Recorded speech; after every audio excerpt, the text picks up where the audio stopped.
Assalomu alaykum hurmatli yurtdoshlar.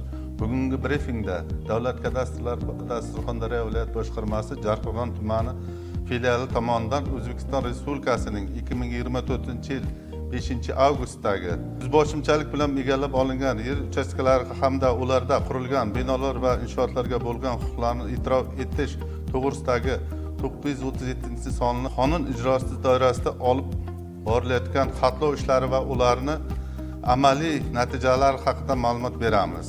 Bugungi kunga qadar Jarqo'rg'on tumanida jami 12407 ta ko'chmas mulk obyektlari xatlovdan o'tkazildi. Shundan 9050 ta obyekt bo'yicha ma'lumotlar UZCAD axborot tizimiga kiritildi. 7406 ta obyekt e'tirof avtomatlashtirilgan axborot tizimiga joylashtirildi va 3109 ta obyekt bo'yicha hujjatlar tegishli maxsus komissiyalar tomonidan belgilangan tartibda ko'rib chiqilmoqda.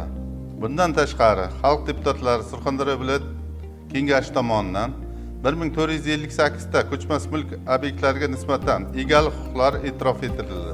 Hurmatli yurtdoshlar, qonun ijrosi doirasida Jarqo'rg'on tumanidagi barcha mahallalarda texnik xatlov ishlari bosqichma-bosqich amalga oshirilmoqda.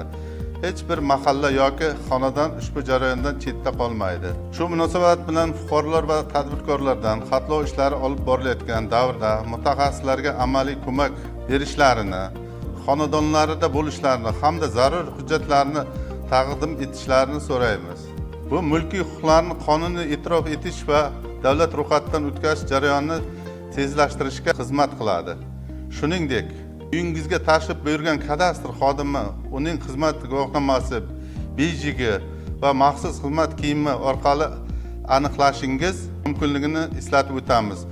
Soxta shaxslarga aldanmang. Xatlov ishlari amaldagi qonunchilikka muvofiq mutlaqo bepul amalga oshiriladi. Mazkur jarayonda noqonuniy holatlarga duch kelgan taqdirda kadastr agentligining 1097 qisqa ishonch telefoniga murojaat qilishingiz mumkin.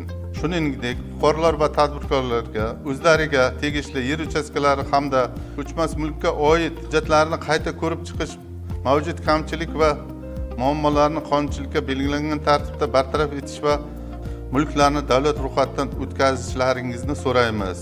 E'tiboringiz uchun rahmat.